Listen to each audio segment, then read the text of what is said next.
नमस्कार मित्रों, कैसे हैं? आशा करता हूं आप सभी अच्छे होंगे और आपकी जो तैयारी है यूपीएससी एग्जामिनेशन की वो अच्छे से चल रही होगी। ये जर्नी वो फेयर चल रही होगी। चलिए, आज आरंभ बैच की आपकी 8वीं क्लास है और पॉलिटी की क्लास हम यहाँ पे देख रहे हैं, पढ़ रहे हैं। ठीक है, अब देखिए आपके लिए एक गुड न्यूज ये है कि आपकी अगली क्लास, देखिए आपकी पॉलिटी की क्लास तो चल रही है, पॉलिटी के साथ साथ आपकी आपकी ज्योग्राफी की क्लास, ठीक है, ज्योग्राफी की जो आपकी क्लास है वो शुरू होने वाली है।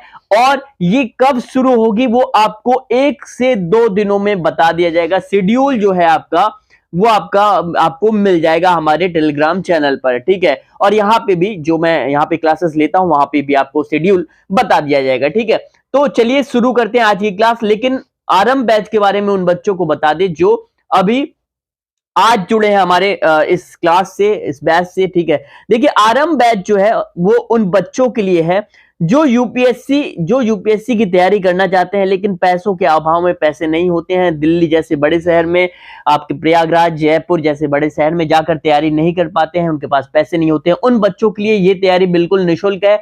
और ये जो क्लासेस हैं वो पूरी आपको यहीं यूट्यूब चैनल पर, ओनली यूपीएससी के यूट्यूब चैनल पर मिल रही हैं और आगे भी मिलती रहेंगी। यहाँ पे आपको पूरी तैयारी यूपीएससी की फ्री ऑफ कॉस्ट कराएगी जाएगी। प्रतिदिन आपको 11:30 बजे यहाँ पे आपको क्लासेस मिल जाती हैं।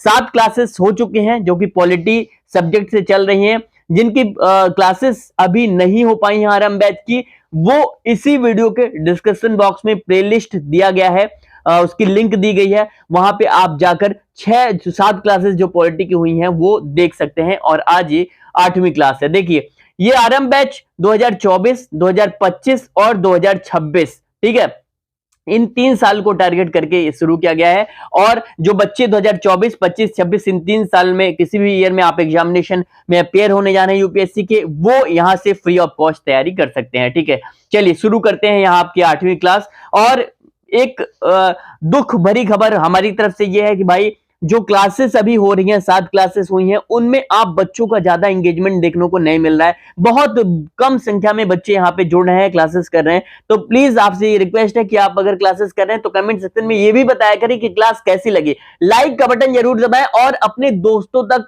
शेयर करें इस वीडियो को, ताकि वो भी अपनी तैयारी शुरू कर सके और मास ऑडियंस, मास स्टूडेंट में भी हमारी जो लेक्चर्स हैं वो पहुंच सके, ताकि हम भी यहाँ पे फ्री ऑफ कॉस्ट आपको पूरी यूपीएससी की तैयारी फ्री में करा सके। ठीक है, तो आरंभ बैच की आज ये 8वीं क्लास है। चलिए शुरू करते हैं 8वीं क्लास को। और कमेंट सेक्शन में कमेंट करना ना भूलें कि क्लासेस आपको कैसी लग रही हैं। ठीक है, चलिए, पिछली क्लासेस में हमने संवैधानिक जो उपचार हमें मिले हैं उनमें क्या समस्याएं हैं वो हमने देखा था। और यहाँ पे आगे ये कहा था कि भाई अगली जो आपकी क्लास है उसमें ये देखेंगे कि जो आपकी संवैधानिक उपचार जो है, जो अधिकार प्राप्त करने की जो प्रक्रिया है, ठीक है, जो आपकी कॉन्स्टिट्यूशनल रेमेडीज हैं, वो ये आप कैसे मिलेंगे, आपको क्या प्रोसेस के थ्रू ये मिलता है, वो हमने कहा था कि आगे की क्लासेस हम अपन लोग देखेंगे। ठीक है, तो चलिए अब देखते हैं अगली जो टॉपिक है अपना। देखिए जो आपकी हेडलाइन है इसकी वो मैं यहाँ पे देता हूं। देखिए, संवैधानिक संवैधानिक संवैधानिक उपचार, थोड़ा मैं नीचे लिखता हूं, संवैधानिक उपचार, उपचार के अधिकार प्राप्त करने करने की प्रक्रिया, क्या प्रक्रिया है जिसके थ्रू आप ये संवैधानिक उपचार जो है आर्टिकल 32 के थ्रू आपको मिले हैं, वो किस प्रोसेस से आप सीधा सुप्रीम कोर्ट जा सकते हैं, वो क्या प्रोसेस है। ठीक है, वो आज हम देखेंगे, जिसे हम इंग्लिश में कहते हैं इसको प्रोसीजर ऑफ लोकस स्टैंडी। ठीक है, चलिए देखिए ये प्रोसेस क्या है वो हम देखते हैं। देखिए, जो प्रोसेस है संवैधानिक उपचार आपको जो मिलते हैं लोकस स्टैंडी, वो ये है कि देखिए जो आपका सुप्रीम कोर्ट है यानी उच्चतम न्यायालय ने इससे पहले परंपरागत तरीके से क्या किया, मूल अधिकारों की रक्षा के लिए क्या किया, वादी प्रतिवादी का प्रयोग इससे पहले होता था। ठीक है, वादी प्रतिवादी प्रक्रिया एक होती है, वो क्या है मैं आपको बताऊंगा। तो अभी जो इससे पहले का जो प्रोसेस था, आपको जो संवैधानिक उपचार के अधिकार अगर प्राप्त करने की जो प्रक्रिया थी वो किसके थ्रू थी, वादी प्रतिवादी प्रक्रिया थी। तो उच्चतम न्यायालय, क्या मतलब है कि जो आपका उच्चतम न्यायालय है, उच्चतम न्यायालय ने परंपरागत, मतलब परंपरागत ट्रेडिशनल तरीके से, परंपरागत रूप में मूल अधिकार अधिकारों की रक्षा के लिए क्या किया है, के लिए क्या किया, के लिए वादी प्रतिवादी, जिसे इंग्लिश में क्या कहते हैं, एडवर्सियल सिस्टम ऑफ जस्टिस, ठीक है, एडवर्सियल सिस्टम ऑफ जस्टिस, एडवर्सियल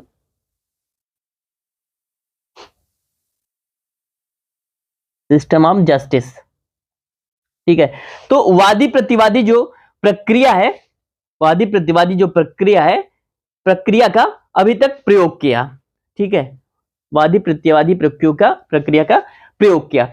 अब जो अधिकार आपको अगर ये मिले हैं, आपके जो रेमेडीज मिले हैं संवैधानिक उपचार, जिसके 32 आर्टिकल 32 के तहत आप सीधा सुप्रीम कोर्ट जा सकते हैं अगर हनन हो रहा है आपके मूल अधिकार का।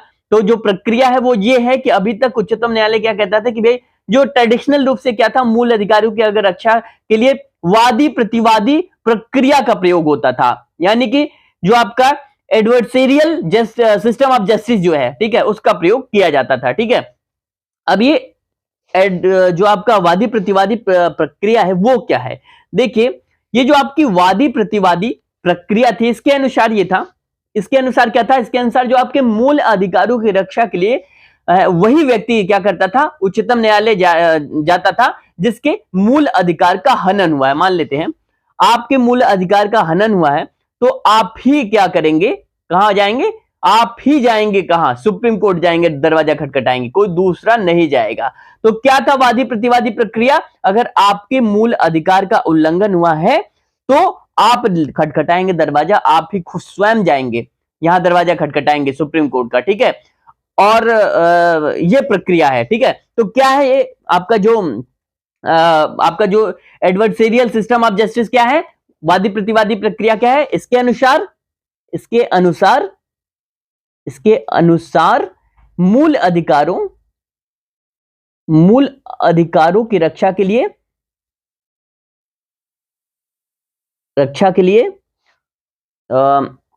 वही व्यक्ति क्या करेगा, वही व्यक्ति उच्चतम न्यायालय आएगा। मतलब उच्चतम न्यायालय वो कहता है, इस प्रक्रिया के थ्रू कोर्ट कहता है कि सुप्रीम कोर्ट कहता है कि वही व्यक्ति क्या है, उच्चतम न्यायालय आएगा जिसके मूल अधिकारों का हनन हुआ हो, यानी कि वायलेट हुआ है, जिसका फंडामेंटल राइट वायलेट हुआ है, वही पर्सन क्या कहेगा, सुप्रीम कोर्ट का जो डोर है वो नॉक करेगा, ठीक है। तो ये प्रोसेस था किसका, एडवर्सेरियल सिस्टम ऑफ जस्टिस में, ठीक है। और क्या है, अब ये सिस्टम था, इस प्रक्रिया में क्या होता था, जो आपके समाज के वंचित वर्ग के लोग हैं, यानी कि जो समाज के मेन स्ट्रीम में गरीब लोग हैं, वो अपने अधिकार क्या करते थे, अपने अधिकारों की रक्षा के लिए कहां नहीं पहुंच पाते थे, सुप्रीम कोर्ट नहीं पहुंच सकते थे।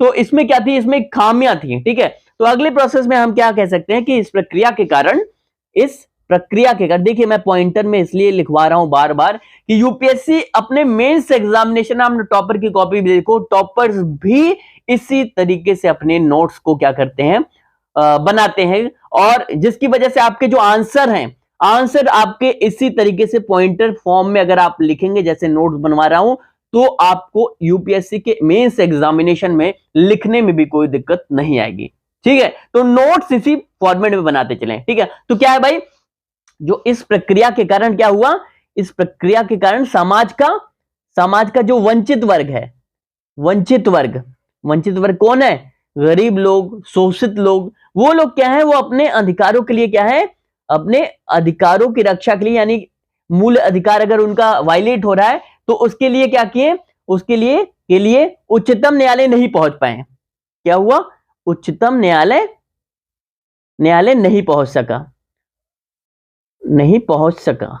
मतलब कौन वर्ग, जो वंचित वर्ग है, समाज का गरीब वर्ग है, वो क्या हुआ, नहीं पहुंच सका। और क्या हो गया, और अधिकारों की बजाय ये जो प्रक्रिया है, वो क्या हो गई, वो प्राइमरी हो गई, प्राथमिक बन गई। यानी कि जो प्रोसेस है वही मुख्य धारा में आ गया, और जो आपके अधिकार हैं जो गरीब वंचित को मिलने चाहिए वो तो भैया क्या हो गए, वो हाशिए पर चले गए। और मुख्य क्या हो गया, जो प्रक्रिया प्रोसेस है इतनी जटिल है वही मतलब उसी में फंस कर गरीब वंचित वर्ग रह गया और अपने मूल अधिकारों के हनन की के लिए अब क्या क्या है, सुप्रीम कोर्ट नहीं पहुंच सका। तो क्या है, नहीं पहुंच सका, और क्या हुआ, और इसमें हम कह सकते हैं और अधिकारों अधिकारों की जगह प्रक्रिया, अधिकारों की जगह क्या हुआ, प्रक्रिया, प्रोसेस जो है, प्रक्रिया ही क्या हो गई, प्राथमिकता बन गई। प्राथमिकता प्राथमिक हो गई या प्राथमिकता बन गई, प्राथमिक हो गई।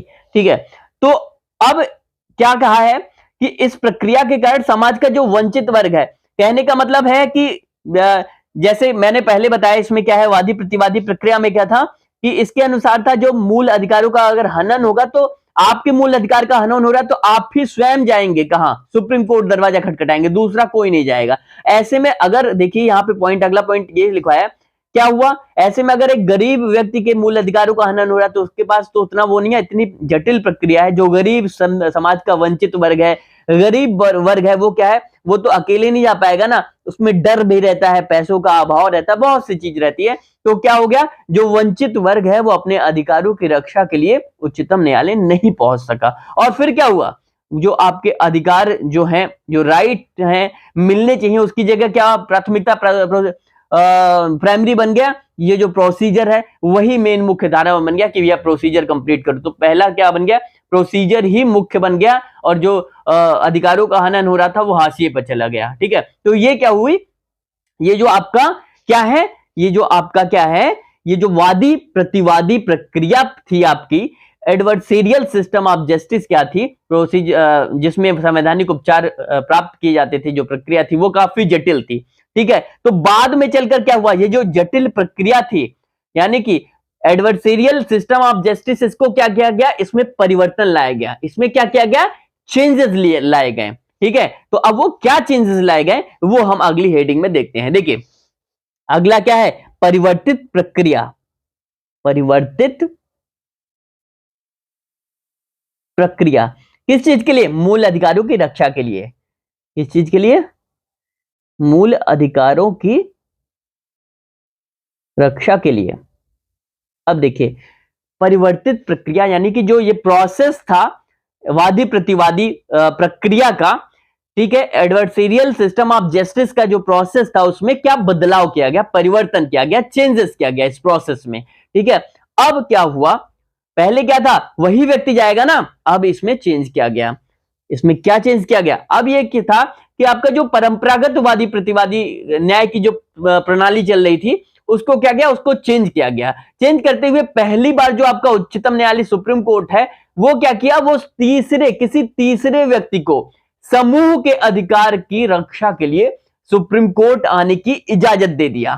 ठीक है, तो क्या हो गया, अब मैं इसे थोड़ा सा नोट डाउन करके आपको लिखवाता हूं, उसके बाद आपको ब्रीफ करता हूं, आपको काफी अच्छे से ये समझ में आएगा। देखिए अब इसमें क्या हुआ, जब परिवर्तन किया गया तो इसमें ये हुआ, जो आपकी परंपरागत वादी प्रतिवादी न्याय प्रणाली जो थी, न्याय प्रणाली कौन सी, इससे पहले एडवर्सेरियल सिस्टम ऑफ जस्टिस जो था वो क्या हो गया, उसको प्रणाली को क्या हो गया, परिवर्तन किया गया। परिवर्तित करते हुए पहली बार क्या किया, पहली बार जो आपका उच्चतम न्यायालय था, उच्चतम न्यायालय ने किसी क्या किया, किसी तीसरे व्यक्ति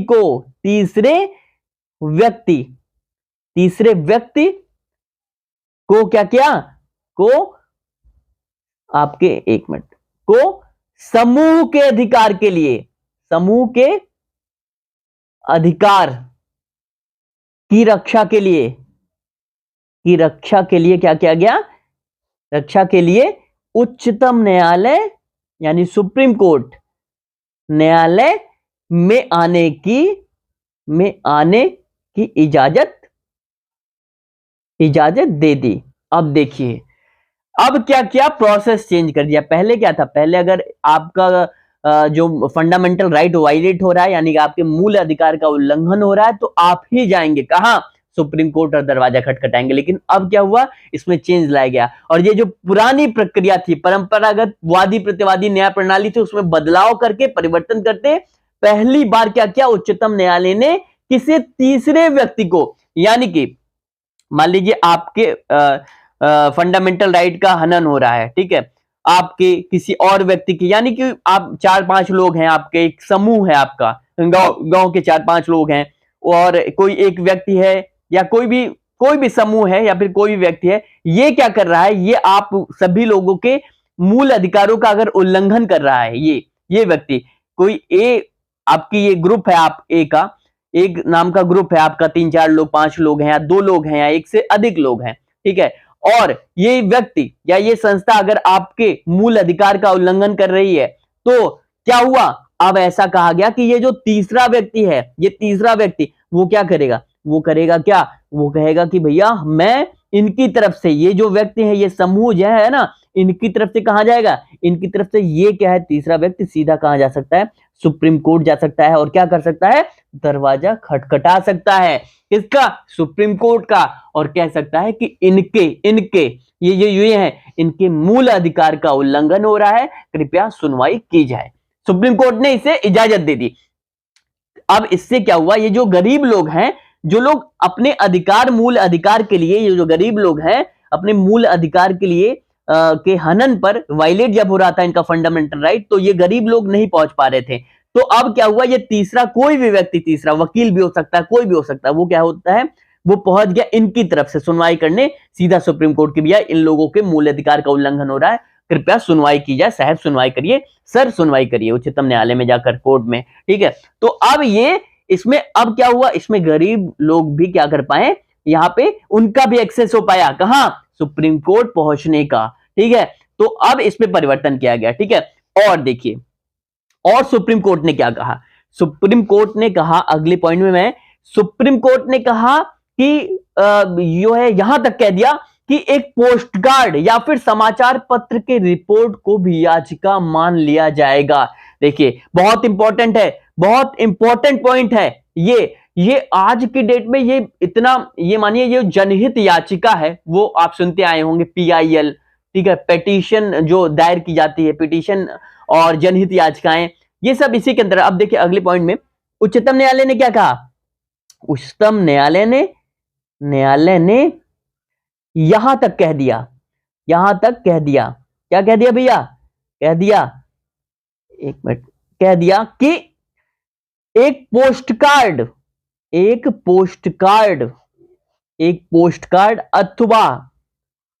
अथवा समाचार पत्र के रिपोर्ट को भी याचिका मान लिया जाएगा। मतलब समझिए इस बात को, सुप्रीम कोर्ट ने यह कह दिया कि अगर एक पोस्ट कार्ड के थ्रू उनको मिलता है, एक पोस्ट कार्ड जो होता है ना, आप सुनते हैं पोस्ट कार्ड, जिसपे चिट्ठी भेजी जाती है, या फिर समाचार में अगर ऐसी रिपोर्ट आती है कि कहीं कोई ग्रुप है जहां पे इस ग्रुप का क्या हो रहा है, वायलेट हो रहा है, फंडामेंटल राइट वायलेट हो रहा है, यानी उल्लंघन हो रहा है, तो अगर वो उनको, उच्चतम न्यायालय को वो समाचार पत्र की पर्ची भी उनको मिलती है, या पोस्ट कार्ड के माध्यम भी क्या बोलते हैं, उच्चतम न्यायालय को मिलता है, क्या समाचार पत्र भेजकर और पोस्ट कार्ड भेजकर, ये दोनों भी अगर सिर्फ यही भेज देते हैं, कोई नहीं आता, सिर्फ यही भेज देते हैं, तो भी सुप्रीम कोर्ट क्या कहा, इसको हम याचिका मान लेंगे और इस पर सुनवाई करेंगे। इतना एक्सेस दे दिया, इतना खोल दिया दरवाजा गरीब और वंचित लोगों तक। अब देखिए यही नहीं रुका सुप्रीम कोर्ट, और भी इसको और भी इजी किया, इसका और भी एक्सपेंशन किया सुप्रीम कोर्ट ने। और क्या कहा, देखिए सुप्रीम कोर्ट ने आगे क्या कहा, देखिए एक मिनट, सुप्रीम कोर्ट, देखिए बहुत इंपॉर्टेंट पॉइंट है, इसे नोट डाउन करते चले, बहुत इंपॉर्टेंट, ठीक है। इसके आपके मूल अधिकार जो है, वो ऐसे नहीं कहा गया कि ये मूल अधिकार हमारे क्या है, आत्मा है हमारी संविधान की, ये सारी, ठीक है। तो अब देखिए सुप्रीम कोर्ट यहां नहीं रुका, और भी इसे एक्सपेंशन किया, और भी इजी बना दिया। सुप्रीम कोर्ट ने कहा कि भाई उच्चतम न्यायालय ने कहा कि उच्चतम न्यायालय ने अब स्वतः संज्ञान लेना शुरू कर दिया। स्वतः संज्ञान क्या है?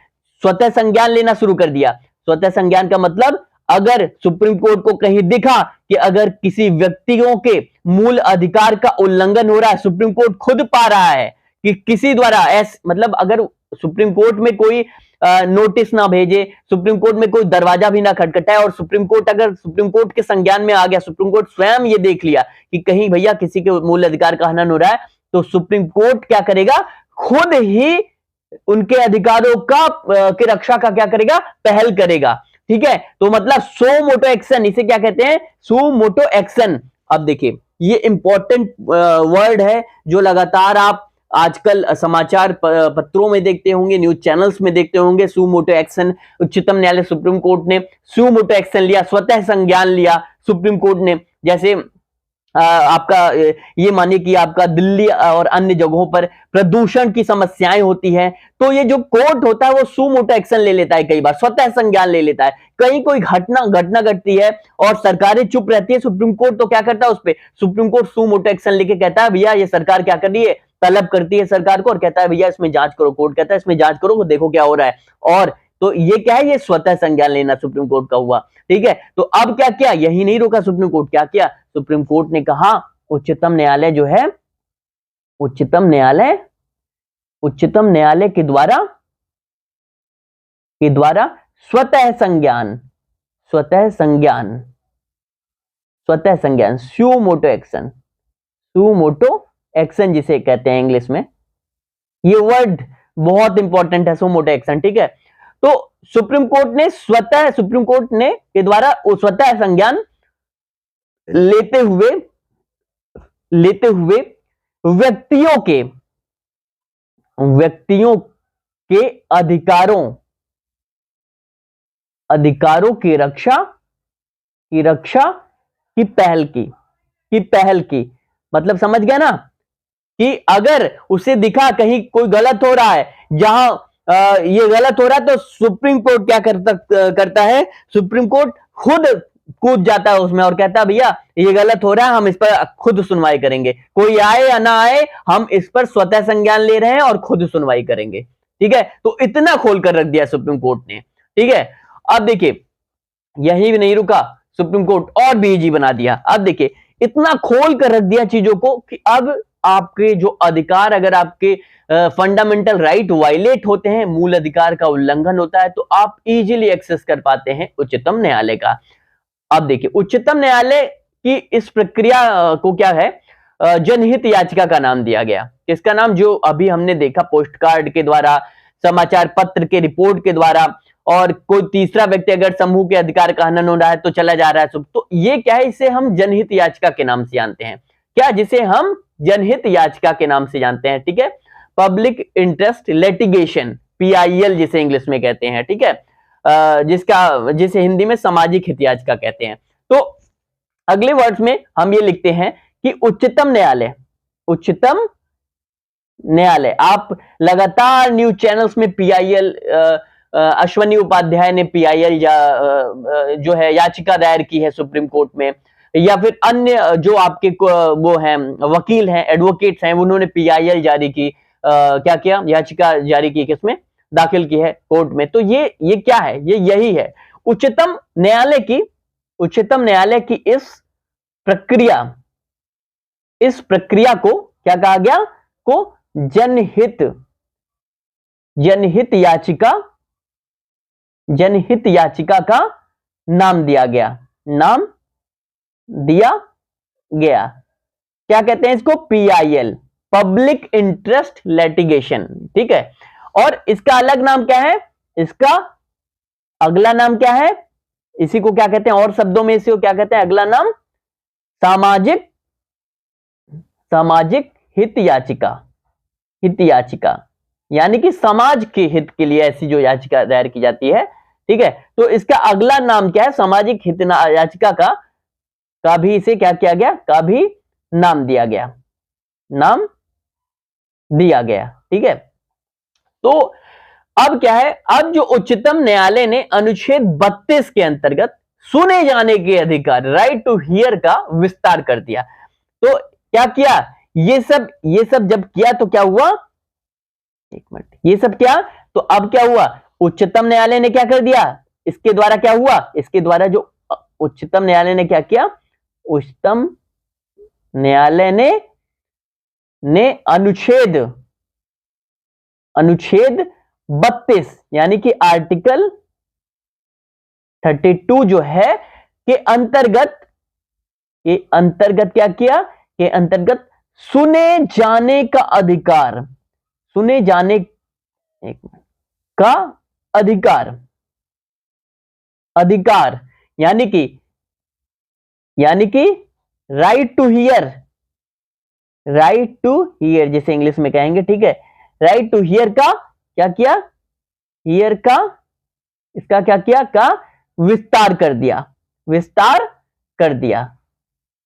दिया यानी कि अब सुनवाई आसान हो गई, कहां, सुप्रीम कोर्ट में। अगर अनुच्छेद 32 के तहत आपके संवैधानिक जो आपके अधिकार मिले हैं, मूल अधिकार मिले हैं, फंडामेंटल राइट मिले हैं, उनका हनन हो रहा है, तो आप इतना आसान बना दिया, यानी कि सुने जाने के का जो अधिकार है उसको और विस्तार कर दिया, और इजी बना दिया, ठीक है। तो ये आपका क्या है, ये आपका रहा क्या, ये आपका परिवर्तित प्रक्रिया जो मूल अधिकारों की रक्षा के लिए आपको मिली है वो ये रही, ठीक है। अब देखिए हमने इस क्लास में देखिए बहुत बेसिक चीजों को कवर नहीं किया है, ये चीजें अगर आपको समझ में आ गई, ठीक है, प्रोसीजर ऑफ लोकस स्टैंडी जो है, जिसमें आपका हमने क्या देखा, एडवर्सरियल जो आपका सिस्टम ऑफ जस्टिस है, जिसमें आपके जो आपका वादी प्रतिवादी प्रक्रिया है, इसमें किस प्रकार से पहले क्या प्रोसेस था और किस प्रकार से परिवर्तन लाया गया, चेंजेस लाया गया आपके adversarial process system of justice में, वो हमने देखा। और अब जब एडवर्सरियल प्रोसेस ऑफ जस्टिस में जब चेंजेस आए तो सुप्रीम कोर्ट ने किस प्रकार से आपके आर्टिकल 32 जो है, अनुच्छेद 32, उसका किस प्रकार से उसको और आसान बना दिया, क्या, मूल अधिकारों की रक्षा के लिए, कि अब व्यक्ति जो है वो कितनी आसानी से, गरीब व्यक्ति भी कहां पहुंच सकता है, सुप्रीम कोर्ट का दरवाजा खटखटा सकता है, ठीक है। तो इसे सुप्रीम कोर्ट ने और इजी बना दिया, ठीक है। तो इस प्रकार से आपके मूल अधिकारों की रक्षा के लिए जो प्रोसेस था उसको और भी परिवर्तन किया गया, ठीक है। तो ये तो रही आपकी क्या ओवरऑल जो आपके मूल अधिकार मिले हैं उनको किस तरह से इजी बनाया है सुप्रीम कोर्ट ने। अब देखिए आपका, अब यहां से शुरू होता है आपका मूल अधिकार, ठीक है। मूल अधिकार आपके कौन कौन से भाग 3 में मिले हैं, ठीक है। जो आपके भाग 3 में जो आपके मूल अधिकार मिले हैं, एक मिनट, भाग 3 में जो आपके मूल अधिकार मिले हैं, मूल अधिकार कौन कौन से हैं वो हम अब फर्दर क्लासेस में डिस्कस करेंगे। यहां से अभी तक जिन्होंने क्लास नहीं किया उनसे रिक्वेस्ट है कि प्लीज क्लास कर लें। अगली क्लास जो आपकी भाग 3 मूल अधिकार, जितने मूल अधिकार हैं उनको हम बहुत बहुत डीपली डिस्कस करेंगे, क्योंकि भाई ये जो आपके मूल अधिकार हैं उन पर पूरा पॉलिटी, मैं एक प्रकार से कहता हूं पूरी पॉलिटी इस पर टिकी हुई है। अगर आपने मूल अधिकार बहुत बारीकी से समझ लिए तो पूरी पॉलिटी आपके फिंगर पर होगी।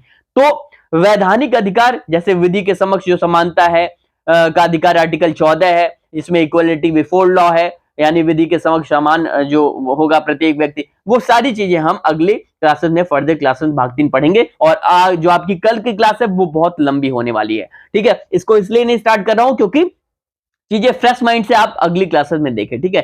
तो अभी क्या करना है, अभी जो आपकी 7 क्लासेस इससे पहले हुई हैं, ये 8वीं क्लास है। अगर जिन लोगों ने नहीं देखा वो एक दिन में 7 क्लासेस देख सकते हैं आसानी से, ठीक है। जिसमें से 6वीं क्लास थोड़ी सी लंबी है, आपकी 1 घंटे के आसपास की है, वो बहुत इंपॉर्टेंट है 6वीं क्लास, जो रिट मैंने आपको पढ़ाया, ठीक है। तो वो देखें। और इसी के साथ साथ अगर आपको क्लासेस अच्छी लगी रही हैं तो प्लीज कमेंट सेक्शन में कमेंट करें, और इसी के साथ साथ आप चैनल को सब्सक्राइब कर लें और इस वीडियो को अपने दोस्तों को शेयर करें, लाइक का बटन दबाएं। और एक प्रश्न और आपसे, अगर आप अभी तक ये क्लासेस देख रहे हैं तो ये बताएं कि लाइव जो है, अगर लाइव आते हैं, मैं लाइव आता हूं तो आपसे कब, किस दिन आपको लाइव सुटेबल होगा। संडे का दिन रखें लाइव के लिए, जिसमें आप अपने प्रश्न पूछ सकते हैं, कुछ भी तैयारी को लेकर पूछ सकते हैं। संडे रखें, मंडे रखें, जो भी दिन आपको सुटेबल रहे, डे सुटेबल आपको रहे, वो आप कमेंट सेक्शन में कमेंट जरूर करें, ठीक है। अब चलिए इस सेशन को यहीं समाप्त करते हैं क्लास को, और इसी के साथ साथ आपको जो ये पीडीएफ है, जो मैंने क्लासेस ली हैं और जो अभी तक की क्लासेस ली जा रही हैं पॉलिटी की, उनकी जो पीडीएफ है वो